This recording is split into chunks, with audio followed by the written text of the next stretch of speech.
This is Decentralized Radio. I'm Tristan. And I'm Ryan.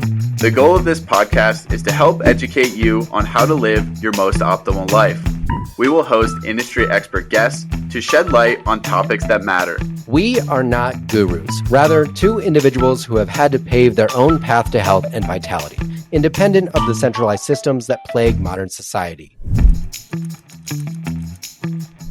Welcome to the Decentralized Radio podcast. My name is Ryan Brown. Is probably the most American Midwest name I could possibly ever have been given. And I'm here with my co-host and author of the book, Bitcoin and Beef, Tristan Scott. And today I kind of want to talk about why we are here, why we started Decentralized Radio, and sort of dive into Tristan's story, because he's really sort of the antithesis for why I wanted to do this podcast. I feel like there's sort of a emptiness that needs to be filled in the health space. And it's mainly because I feel like we keep hearing the same stories from everybody over and over and over again. And it's sort of become an echo chamber of certain talking points, whether it's seed oils or sunlight or all these various things, and all these things matter. But what we realized is that it's not just a singular problem that people have with their health, as we discovered on our own journeys, but it's a multitude of these things that collectively either make or break us. And in our case, broke us at one point or another. And we've had to come back from that. And in some instances are still fighting for those things. So Tristan, I'm going to kind of hand it off to you and kind of let's go back to the beginning. So before you were the critically acclaimed author of Bitcoin and Beef, which I've been informed that there are new versions of this that I have yet to read. And he's working on an audiobook, which probably will be out by the time this podcast is released, because that is how quick we are to get these things out. But Tristan, let's go back to the beginning, back when you were just a wee lad, just ripe off mama's titty, and jump and jump into sort of what got you into looking at alternative health. Because I think your story, like mine, is we grow up in this system where we, have faith in our doctors and all these things. And then you get into the system, you realize things don't work as well as you had hoped they would. So take us back to the beginning. Yeah, well, first off, I'm stoked to be doing this. I love podcasts. I've been a guest on quite a few podcasts in the past year. I used to have my own podcast where I talked about brain health and brain injury recovery, which is where this is going to go. But yeah, really stoked to be doing this. And I think there's a lot of information out there, but like you said, it's kind of hard to navigate. There's so much going on with diet wars. There's so many gurus, preaching magic bullets or magic solutions, and it's all quite confusing for people. And also most people are looking for a very simple solution. And I feel like that's kind of what I've narrowed down my vision to, is I've actually gotten more simple in terms of my protocols as the years have gone by. But also, yeah, I'm stoked to talk about things outside of, health as well, because, everything translates to all facets of life. And in order to obtain optimal health, sometimes you have to go outside just the direct impact into these secondary fields. But yeah, for me, I was always pretty healthy growing up. My mom is an immigrant from Austria, so we grew up eating home cooked meals. She really appreciated quality because she grew up in a small mountain town in the Alps where everything was pretty much farm to table. So I was very fortunate to have pretty decent health like my whole childhood. In high school, that started to taper, eating more and more, Kraft mac and cheese, just like potato bread sandwiches with lunch meats. That was kind of the norm. And from there, you go to college and things kind of just continue to get worse in terms of your diet, your lifestyle habits. As an engineering student, it's like pretty stressful in terms of the workload. And I simultaneously was a collegiate athlete playing soccer. So sleep and stress were subsequently low and very high, respectively. But really, I was still okay. And I was partying a ton. I drank, every chance. I didn't have, soccer the next day. I was just getting absolutely blacked out, which was just my way of coping with this insane workload I was putting on myself. And it was kind of a stress release and the cool thing to do, right? So I drank pretty heavily from age like 14 to 21.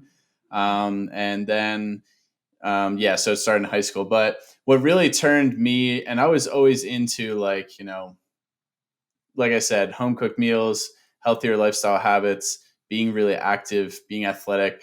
But then I had one too many concussions. Most of the prior ones were as a result of playing soccer at a high level. But this last one put me over the edge because I actually didn't know that I sustained one. So the acute recovery phase kind of went as bad as it can go. And I basically had lasting symptoms for 15 plus months. And the only reason I had a subset in my symptoms is because I decided to take an action and go down the self healing rabbit hole. It was 6 months. It was 4 months after the injury before I saw a neurologist and kind of got confirmation that what I had sustained was a concussion. And then it was kind of like 6 to 8 months until I actually started to take deliberate actions to put myself in a better place. So in those 6 to 8 months, I had headaches every single day. I woke up, that was kind of the norm. I was sleeping 10 to 12 hours a night just to have enough energy to be able to complete my coursework for the semester. And I could not exercise at all. I was extremely irritable, extremely sensitive to light and noise. I was like, feel like the first person to buy blue light blocking glasses because that was like one of the first things that helped like some kind of relieve some eye strain just looking at screens. So I bought a pair of very crappy blue light blockers in 2018, the first half of 2018. So way ahead of the curve there. But yeah, so I just was like so fed up, and I had a summer internship in Portland, Oregon. And thankfully, my roommate was so into the outdoors and nature. So I did a lot of camping and hiking. And I found that like when I was out in nature, I actually felt way better. I wasn't behind screens all the time. I was like, there's something to this. But really, I got enough momentum there to kind of dive deeper. And I started meditation practice. And then I just started reading books, consuming podcasts, YouTube videos like crazy because I realized there's this whole health space with like all this free knowledge, advice, and stories that were quite similar to mine. So yeah, I used that and changed up my diet, started eating really clean, taking some supplements specifically to help break down my inflammation in the brain. And from there, I just kind of was fine tuning across the next year, and I was in a much better place after graduating college, taking a long break from high stimulation, high screen time activities, and I was able to get back into exercise literally too soon. The first moment I had a chance to exercise and I was starting to feel good enough, my roommate convinced me to train for a marathon. So I went from not exercising for a year straight to training for a marathon in 10 weeks. But I was so determined and so excited that, and I was, as a former college soccer player, I still had somewhat decent endurance, but mostly from the mental strength perspective. And yeah, you're supposed to train longer than 10 weeks, especially if you hadn't run for the previous year. It's kind of crazy, but I ended up running the Toronto Marathon in under 3 hours and 30 minutes, which is like under an 8 minute mile pace. But that absolutely destroyed my knees. But from a mental health perspective, it was great. So yeah, that's kind of the beginnings of my story and why I got into this health space. And from then on out, I felt so much better. So then I was kind of just obsessed with finding out more and fine tuning and trying new things. And when I graduated college, I was still dealing with symptoms that were just to a lesser degree, but I wanted to get to a place that where I'd never had to deal with like daily headaches or extreme fatigue or just be limited. And that's where it all kind of comes down to is like, I just wanted to be back in control of my life because I, for over a year, was just so limited and I never wanted to feel like that again. And that's where, I started really getting passionate about these things. And then kind of a year on, simultaneously, I was really into, decentralized finance and Bitcoin. And that's where I got the idea to write the book because I was like, COVID was happening and everyone was realizing what was going on in the macroeconomic environment. And for me, it was like, wow, it's like your health and your wealth are the two most important things in your life. And really, we've given up our control and the quality of these items for convenience. And now we're suffering the consequences of that. And so many people and so many in this community and the finance or Bitcoin community that I've met all thought the same thing. They all just wanted to be in control of their life because they didn't want to outsource that for poor quality and be at the whims of these large centralized government entities or corporations. So that's what it's all about. That's what decentralization, I think, is all about, is kind of taking back control from these large centralized systems and being more responsible for the quality and the systems that are in your life. And then how do you scale that? You have to scale that like on a very hyper local basis, and that's often like the common criticism. But that's the beauty of it too. You kind of getting back more into a community aspect of these systems, and that's what we're here to talk about. So pretty stoked about it. Yeah, I mean, it's really interesting. Like I mean, you have opened me up to really, I mean, perspectives I have heard about before, like decentralized, the idea of decentralized medicine or decentralized currency and all these things. These are things I've heard of over the last several years, but I never really thought of them at a level of how can I take advantage of these opportunities to like achieve my own personal goals or untether me from being part of a system that I don't entirely want to subscribe to or doesn't bring me full life.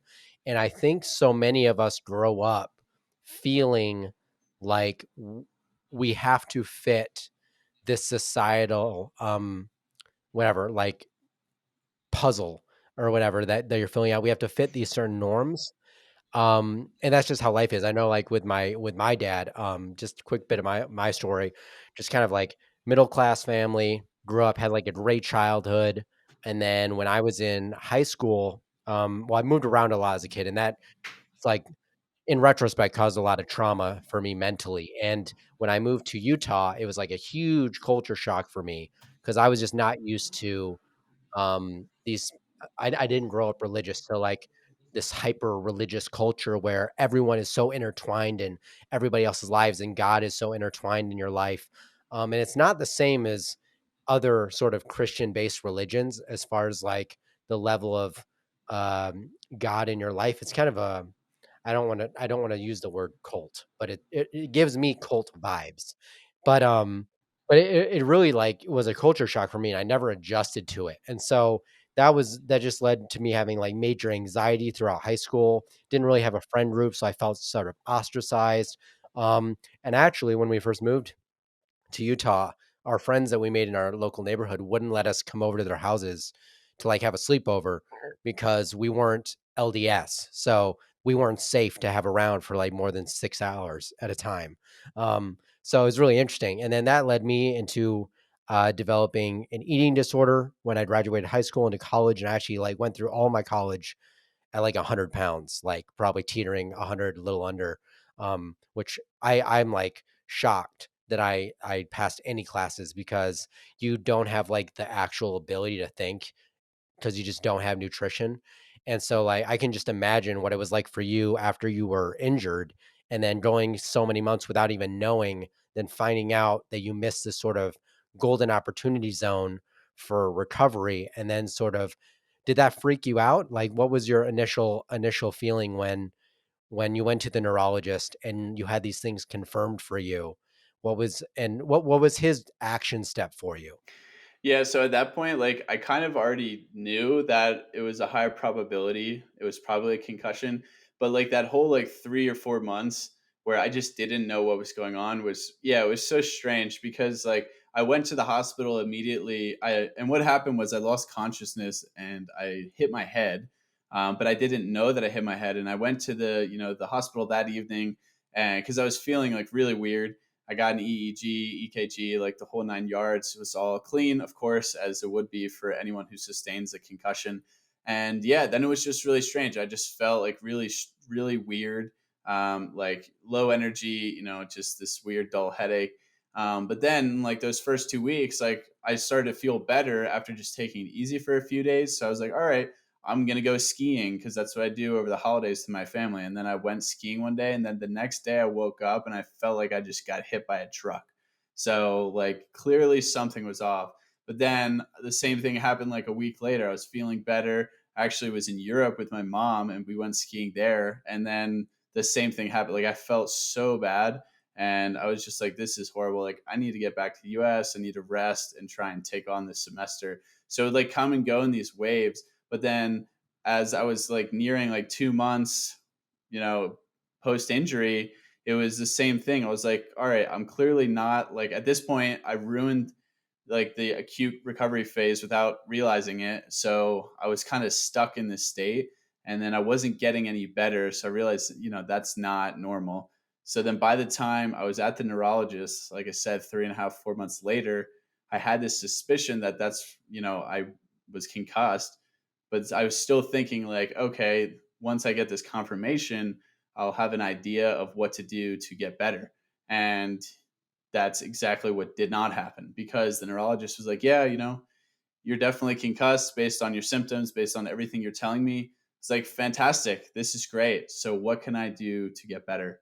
And he looked at me in the eye. He's like, well, just take it easy and just ease your way back into your normal routine. I was like, my normal routine, like 6 months ago I was playing soccer for 30 hours a week and going to class and studying for another 40 hours.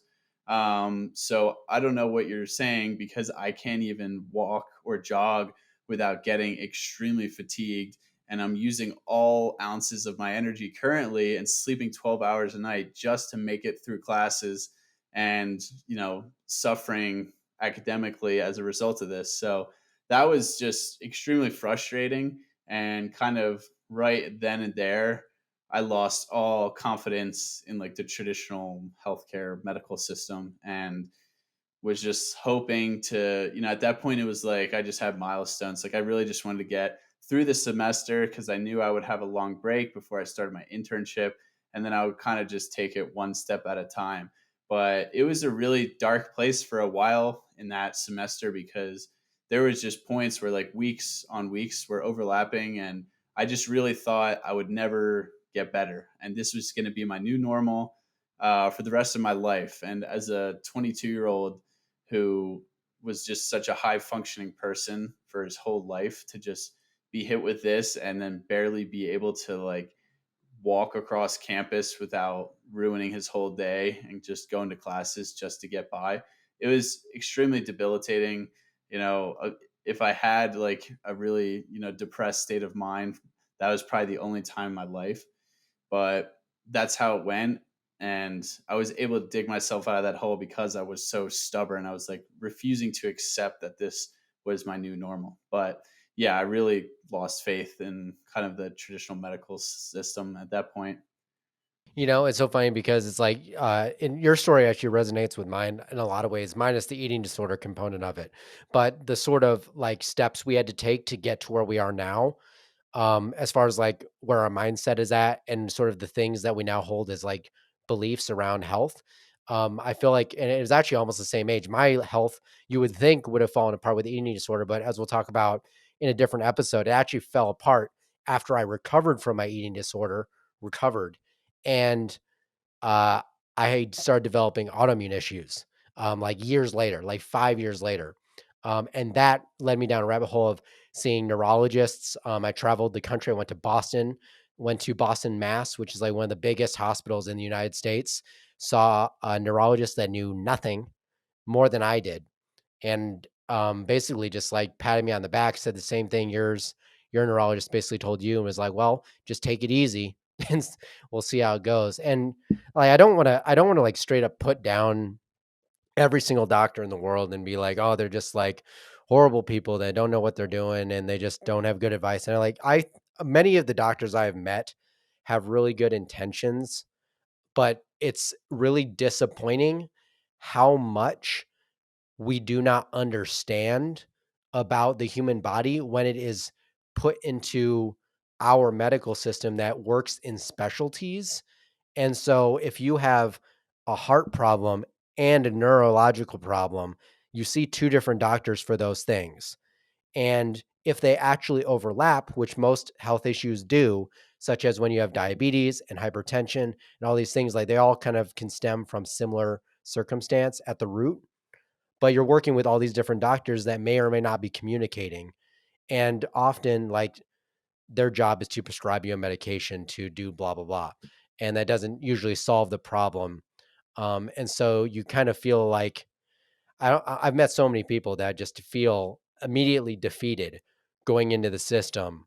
And for me, that's what happened to me is I kept going to doctor after doctor. And then I went to Boston, and then I was like, F this after that. I've spent so much money like trying to get a different answer, and I keep getting the same answer from everybody, which is basically you're fine, you gotta take it easy. Um, that I was just like, this is just not the path for me. So as we come back to you, and you were just like told this, you're gonna kind of get to it on your own fruition because we're, kind of pains in the butt. Uh, what was your like first step after that? Like I know you like started researching all these other things, but what was it that sort of like what did you find on your own? Like where was your step after that? Yeah, and that I mean everything you just said is really true, especially for neurological conditions because yeah, we just know so little about the brain. Um and I started realizing that when I started reading the first book I read, and this is actually so like my neurologist, this was 4 months after my injury, and then I probably hit like a really low point like 5 months after 5 6 months after my injury, because like I said, I was just thinking this was going to be the new normal. There's nothing I could do. And then towards the end of my internship, like in Oregon, when I was going out in nature more, I began a meditation practice just purely for like daily headache relief. I came home from work and I would just sit in the sunshine in my backyard on the grass and meditate for 20 minutes. Like the deepest meditations I've ever had in my life were the first 3 months I did it. And it was because like I really needed that, and from there like I started to just feel better from doing that, but it also not just from the symptom perspective, just from like my mental health. I was like, okay, like this is something actionable that I did to feel better, and it's working. So there's more out there that I can do to feel better. So then my whole mindset changed, right? So from there I was like, wow, I feel like shit every day that I wake up, and I can't do 95% of the things that I used to love to do. If I can just get to a place that's 10, 20, 30% better than where I'm at right now, that will be huge for me. It doesn't, I never set the expectation that like I had to get back to where I was, but I just set milestones. It's like if I'm 20% better than I am right now, that's a substantial difference in how I feel every single day. So that mindset propelled me forward. And then, yeah, I just start to consume like a lot of this information. The first book I read that was really profound in the impact that it had on my mindset, also, and getting more into the science of it, was The Brain Changes Itself by Norman Deutsch. And it talks about all these like crazy brain healing, stories and experiences. And most of them were way more severe than my own. Like we're talking like mass trauma, paralyzed people that use visualization techniques and just propelling their brain to a place of healing without any external modalities, just purely from the power of thought and visualization. Sorry. And it really, again, it just set my mind in a place that was like, okay, healing is possible for the brain. These traditional medical healthcare providers are just naive because we didn't know that the brain was plastic, meaning that it can heal like many other parts of the body, until the past 2000. So it was like 2008 or something. And we all know how slow the medical system takes to really understand the modalities to heal a brain or heal something that has such a recent discovery. And yeah, that's the problem with the traditional medical system as well. Like you said, it's all disconnected. So it's not just your brain isolating it and doing like exercises and things like that. It's changing your whole lifestyle to be able to allow your body to heal, plus then feeding your brain the things you need, and simultaneously doing rehabilitation exercises. So that kind of really propelled me forward. And as I was coming up like on a year post injury, I was trying new things, like trying new supplements and diets, and just prioritizing sleep quality based on what I was reading. And yeah, it was starting to accelerate, how much better I was feeling. So then I just kept those milestones in mind, and I kept meditating. I kept having that positive mindset because things started to work out. And from there, yeah, momentum is a powerful thing, especially when it's coming from your mind. And that's just something I use to continue to fuel me. And I wasn't taking no for an answer. And one of the main things that helped me actually was because I was so determined. And I don't think I've ever talked about this, but from that book, The Brain Changes Itself, it talked about this one device that's basically like an electrical stimulation on your tongue to activate your brain while you're doing like rehabilitation exercises, because two of the largest nerves that go to your brain are on your tongue. I think it's the cranial nerves. And I just started researching this device. I was like, this device, like, how do I get this? How do I try this? Because a lot of the exercises they were doing in the book while wearing this device, I was already doing. It was like meditation, it was vestibular, like balance therapy exercises and things like that. And then I found that there was a research study going on in New York City where they were taking people with TBIs to be a part of a study to use this device. So I applied for it and actually got, accepted and was a part of this research study for 10 weeks, 10 to 12 weeks. So my whole last semester of college, I was a part of this research study where I wore this really funny device, which stimulated like micro amps of current on your tongue while you're doing meditation, while you're doing vestibular balance exercises, and then gait exercises to kind of return you to a normal everyday function. And yeah, it worked. Like seriously, it worked. Because it kind of gave my brain the spark that it needed to get back into these activities. And yeah, I was driving 6 hours around one way, so 12 hours round trip from Rochester, New York to New York City once a week for 10 weeks to do this therapy. And it helped me tremendously. But the funny part is, it was me and one other guy. And that other guy in the study was like middle aged, he was pretty overweight. He had these concussions as well. He was doing the same things as me, but his mindset was absolutely horrible. Like I would talk to him in the elevator, like up and down, going to and from the rehab sessions, and he would just be like, "This thing is just not working. This thing is so dumb and pointless." Like, and you would see him do the same exercises. Like when I would do the vestibular, like the balance exercises, I would be like trying so hard to like improve every time I was there, and every time I took the meditation very seriously because, like I said, I've been doing it for months already, and it was like my first relief point. But you could tell he was kind of just like half-assing everything.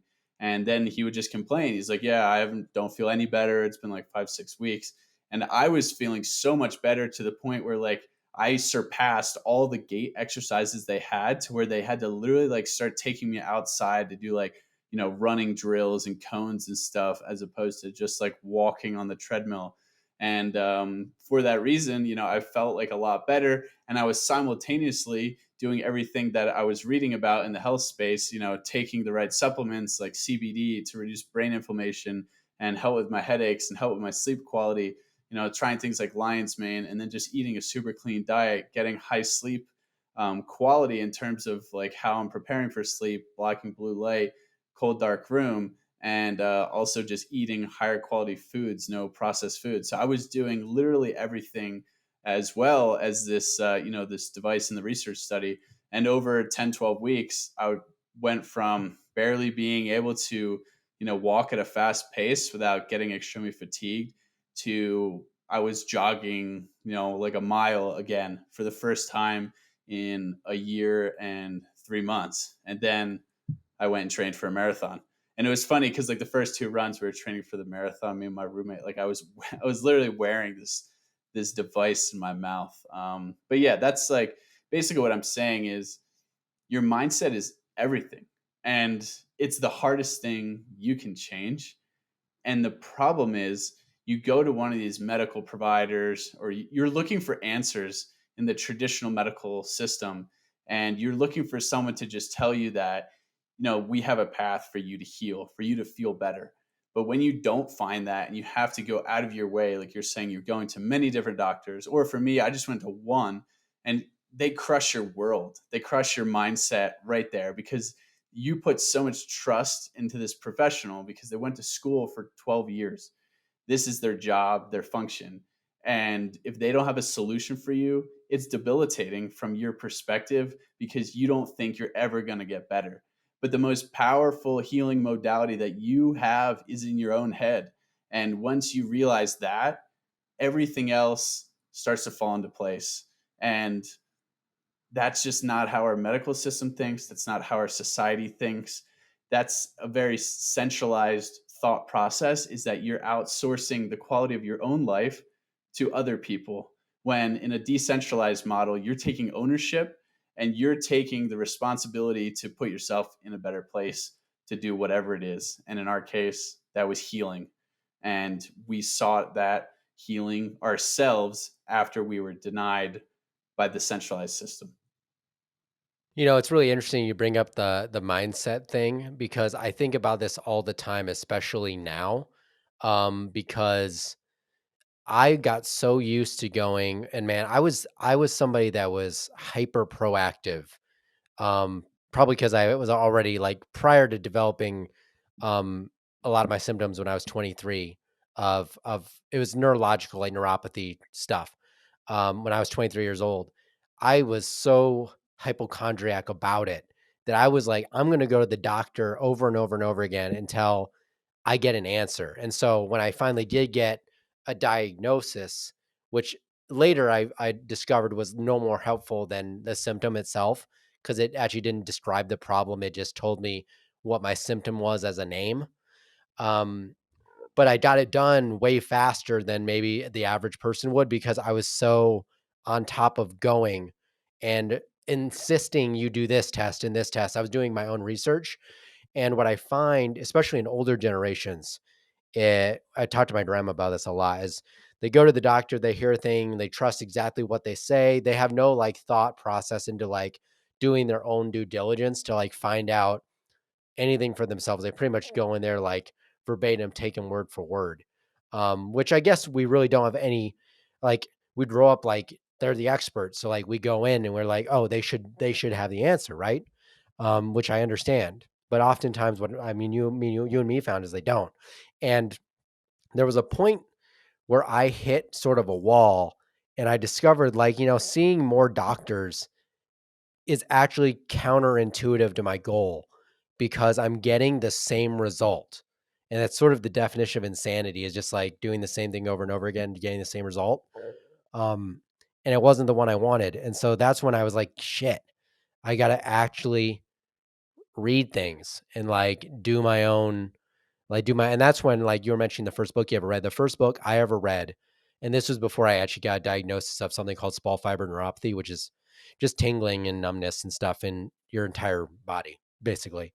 I thought I had MS, so I was, like, doing all this research until I could get MRIs to prove that I didn't have MS. I found Dr. Terry Wall's book, The Walls Protocol, and in her book, she goes through all of these different things that could cause autoimmune illness. It wasn't just MS. And so she talks about things like stress and food, of course, and sleep. And it was funny you mentioned like a device because she mentions eStem, which is like it's like electrodes that you put on your body that help. They do this for like athletic recovery too. So they help like engage muscles that you may not be able to engage as much so they can build them up after like an injury or something like that. But she was using this to help engage muscles that she lost function to because of the brain lesions she had from MS, and she found amazing results using eStem to where she was actually able to like build muscle and like she went from basically being in a wheelchair to walking again. And so like to me, I was like, if someone can come back from this, then why in God's green earth can I not come back from feeling tingly? you know, you know what I mean? Yeah, yeah. That's literally the same. Well, it was e-stim basically just on my tongue, but it's the Yeah. same exact mindset. So that's funny. But what I found interesting, to get back to the mindset part, is that I kept being told by doctors it's in my head. And I know people in the chronic illness community, which I'm not a huge fan of the chronic illness community, no offense to anybody in it. It's just a bunch of downers. Like, no offense. It's just like it's just a sad, like, I get it. But um is that everyone in that community, I swear to God, gets told it's all in your head. Like for a long time. If you have really creepy illnesses like this that are just not, if they can't test it the first time and get it, they usually are like, I don't know. It's not in your blood work. Um, but what I learned about that is that a lot of stuff is in your head. Like the way you go about your day and think about things throughout the day, like the amount, like all the negativity and stuff. Like you mentioned that guy that you were going to the testing with and got completely different results. His mind wasn't in the game, and you can do all the work, but if your mind's not in the game, you can negate like so much of those things. Like your brain, I think it's Bruce Lipton that talks a lot about neuroplasticity and the power of thought. Like that is like it's huge. That doesn't mean like if you just think like, oh, you just say like, oh, I'm going to heal today. It doesn't mean it's going to happen, but it's the way you go about, like your body picks up on these signals and you have the ability to sort of like get yourself into that healing state or keep you out of it just by the way you think. You know what I mean? Yeah, I mean, placebo is like the most effective drug in the world. I mean, I think it can work like at a minimum, it works like 30% of the time sometimes, and up to 60. It's insane. And yeah, if it was patentable and big pharma could sell it, they'd be the best selling product, right? But it just goes to show you that really we are in control if we want to be. But like you're saying, it's up, people are being told it's all in their head. I mean, everything is, yeah. I mean, life is dictated by our neurological functions, reactions to that, because that dictates biological functions in our body. So, but how do you get to a place where you can achieve a powerful mind? And in order to do that, you either have to, trust in someone who's knows what they're talking about, which we've just covered is not the case in many of the times, especially in the traditional centralized system, or you need to be the expert in your own body and your own health. And that's what this is all about, is taking control of that knowledge, because there are plenty of health experts out there and we're friends with a lot of them, but at the end of the day, nobody knows your own body better than you. And if you tap into that, and you don't have to be like an obsessive health nerd like some people are, but if you just know the inputs and outputs and what dictates how you feel on a daily basis, then when something does come up, like if I had a concussion tomorrow, I would feel so confident about recovering from it, or anything, any injury or anything like that now, because I've gone through so much of this experience. Now I know how to attack these things because I've gone through the struggles and the hurdles to overcome so many of these injuries in my life, that I'm very knowledgeable now, and I'll know how to properly prepare, rest, recover, strengthen, and get back to where I want to be. But that takes a lot of effort, and that takes a lot of responsibility. And that's what decentralization is all about, is that the individual is stronger, and collectively, at the individual level, it brings society up instead of relying on these systems. Because if a doctor's seeing 50 patients a day, how are they really going to have the effort and time to really dig into what's going on with your body or your condition? And the answer is simply that they're not. And the only people who are going to have access to real personalized care are the super wealthy. So most 99.9% of people can't tap into that. So if you can't, you have to take that responsibility on your own shoulders. Yeah, let's talk about that for a minute too, because I think like we're mentioning the words like decentralized health and stuff like that. And like you mentioned, there's like this the larger element of like self-responsibility and taking accountability for your health and like doing the due diligence. And you mentioned too that as you've sort of evolved your own health journey, you've dramatically simplified. And I found that I've done the same thing. I found that for a long time, there's a place for complexity, but I found that I've definitely overcomplicated what health is and what it takes to achieve health.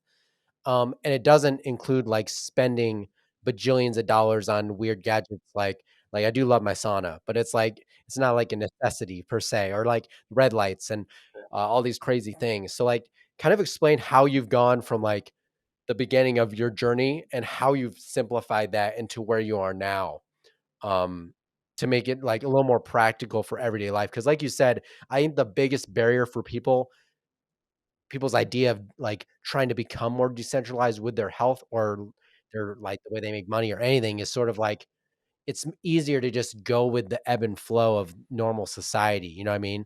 Go to the doctor on Monday, blah, blah, blah. So how do we do that and simplify it? Yeah, yeah, and it's totally been a transformation over the past 4 years for me.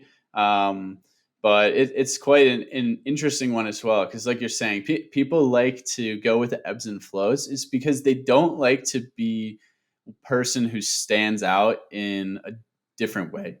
And that's why you see so many people are flocking to veganism or carnivore. Like they have the same mindset, but then they just attach to this new dogmatic group or tribe that they're in. And that's why you get people who literally switch from being a raw vegan to a strict carnivore, and they just do a total 180, and they start, shitting on the alternative diet and saying they're feeling better. And guess what? Yeah, maybe they are feeling better, and that's okay. But like, that's not the issue. The diet is clearly the lesser issue in the picture. It's the mindset of the person who's behind this diet. Because if you're just looking for the next thing to latch onto, and these things may get better in terms of the progression of knowledge in society, but if you're just looking to follow the next thing and be a part of the group, then really you're not decentralized. You're not taking any self ownership. Like, yeah, you're making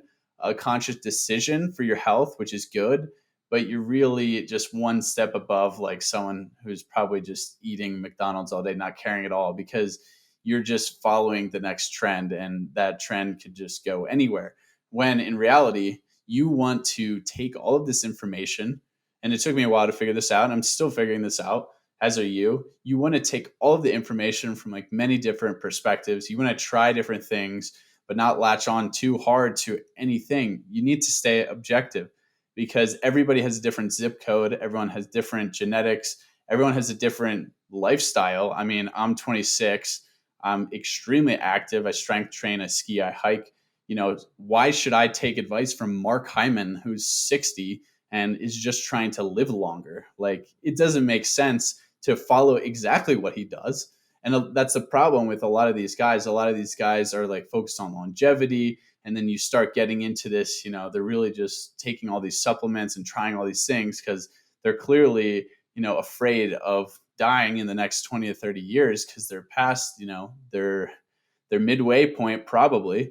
But we're just getting started, and we're trying to set ourselves up for a better future to where we don't have to be so, anxious when it comes to that age.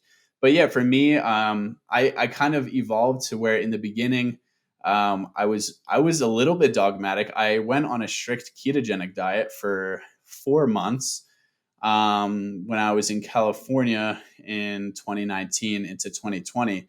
And although I was really big on that, I was able to separate myself out of it pretty quickly when I stopped. And looking back, that was probably one of the most powerful things I did to heal my brain, because, the elevated ketone levels really helped improve my cognitive function, the inflammation, like my daily headaches. I think after that 4 month stint, pretty much were gone and only came back on rare occasions. But I was like strict, strict, strict. And from there, I was like, I was pretty low carb, like dogma, in my opinion. But compared to most people, I was probably on like the lower spectrum still. And then I realized, my goal is to continue to put on muscle, because I was still like under the muscle mass I was like probably when I got into college, just from having so many injuries. So my goal was to, get back into these high glycolytic activities. So I knew I needed at least one meal of carbs a day when I was being extremely active. So then I kind of started a carb cycling diet. And yeah, I switched from, at that time, I was trying so many supplements.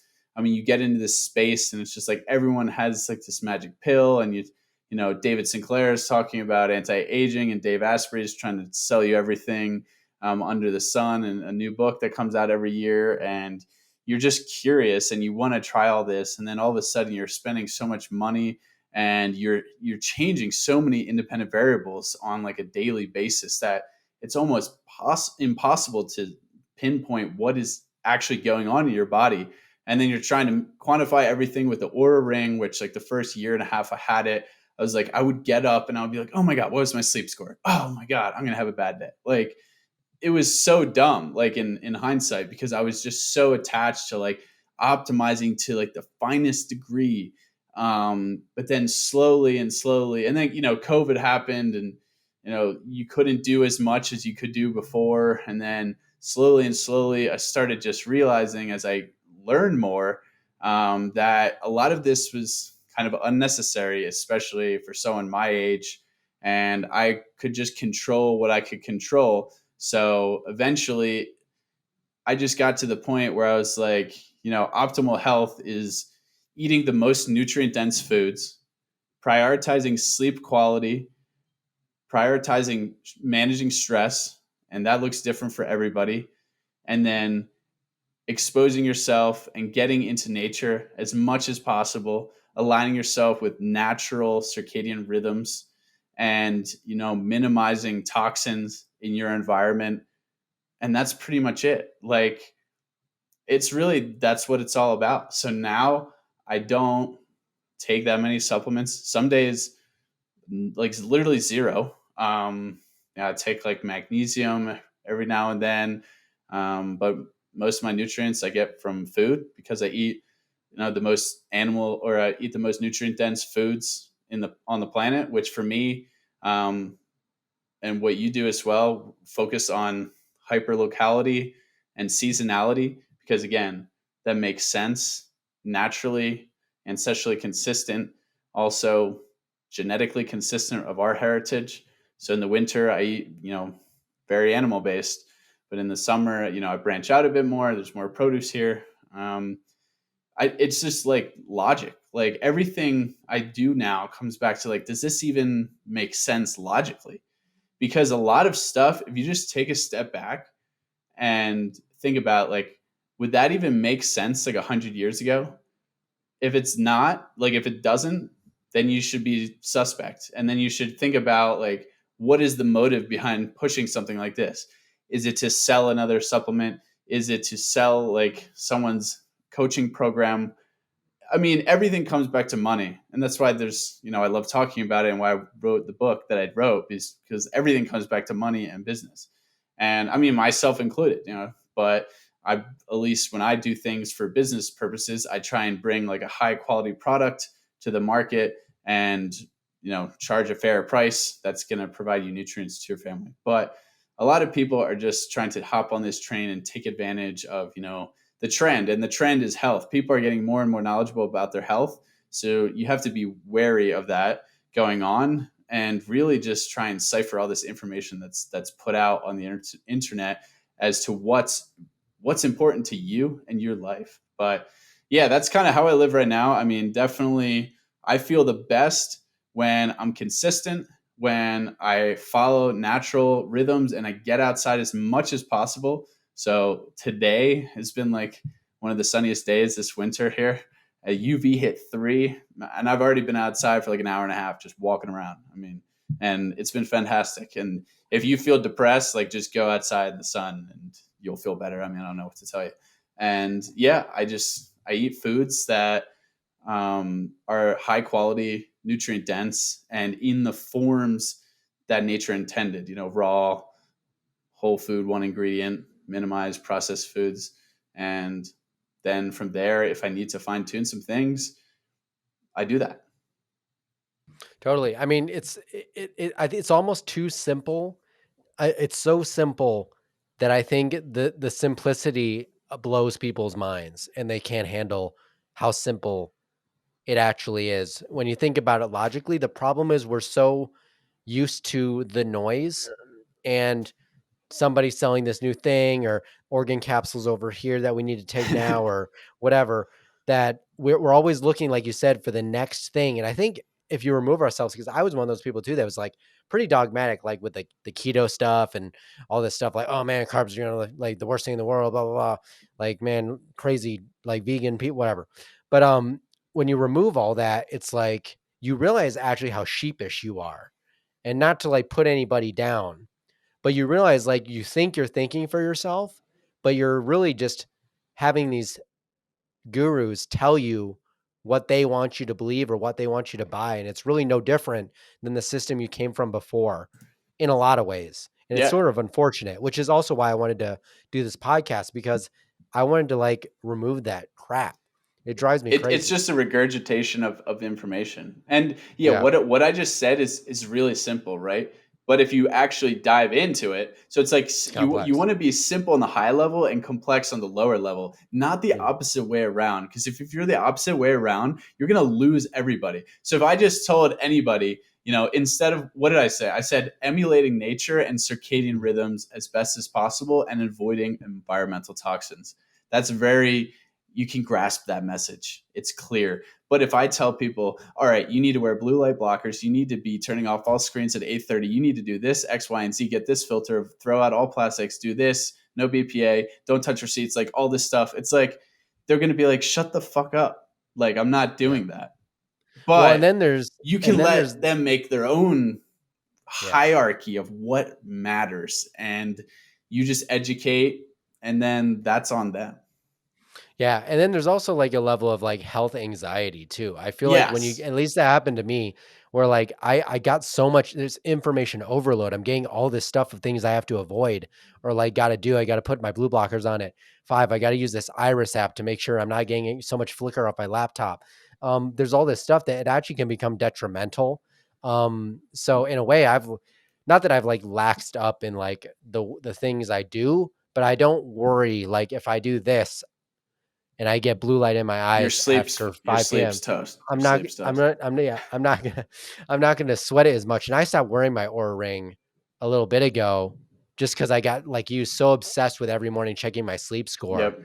And now I feel like I sleep better. I'm not waking up to pee in the middle of the night. Because what would happen is if I did that, I'd be like, man, my sleep score is effed. Yep. And then I would think about it and then I would stay up because I'm thinking about it. And Exactly. so there's this level of, I know, I mean, like, I am a believer that balance isn't necessarily like the thing we all need to seek. Because I hate that term now. But there is like you got to have it a little balanced as far as like your methodology and like the way you go about things. Like you, there's a level of analness that isn't productive, Yeah, I if that mean, makes like sense. all these health influencers are like, some of them are so neurotic, and you even Yeah. see it because like, and some of these people are like our good friends, but they'll like comment on like everyone's stuff and be like, "Oh, you should be doing this instead," or like, "Oh, you forgot to do this," and it's like, "But did you think about it this way?" And it's like this condescending like information, which like is not really beneficial in something that already occurred. And to people like us, we know about these things. It's okay. Like if I don't have like my blue light blockers on at 7 o'clock, like I'll probably be okay. Maybe it's not ideal. Maybe I left them in my car or something. It's just like that's how the world works. I'm not going to freak out about it because, like you said, then what actually will happen is you'll release cortisol for being like so stressed out, and then you won't be able to fall asleep. Or a prime example of this is actually in relation to concussion. So there's a thing where like if you've sustained many brain injuries, you get this really bad anxiety anytime you hit your head. So I remember distinctly, this happened to me all the time. And I did a podcast with a functional doctor, years back, and he talked about how this mentality, this response, actually elicits an immune response. So, for example, like I remember one time my ex-girlfriend like hit me in the head with a pillow, like pretty hard, like as a joke. And I was like pissed off. Like literally I was pissed off because I thought like that would injure my head. But the force needed to sustain a concussion is like so high. Like it's pretty high. Like it's literally like falling back on your head directly on like a concrete surface, or like colliding, jumping up in the air, like going up for a head ball in soccer, which is like how, the force is quite high. Like a pillow will never give you a concussion, like unless it's filled with bricks. But because I was so guarded, like I had my guard up at all times, I brought on symptoms. And this doctor on my show, like a few years back, confirmed that you can actually elicit an autoimmune response, and these glial cells will come to your brain expecting to clean up like inflammation and damage. And then there is nothing, but you get this state of inflammation from literally just your reaction. So Wow. that's what it's all about. So if you're so neurotic or perfectionist about your health, about your work, about anything, that's it's going to set you down a level.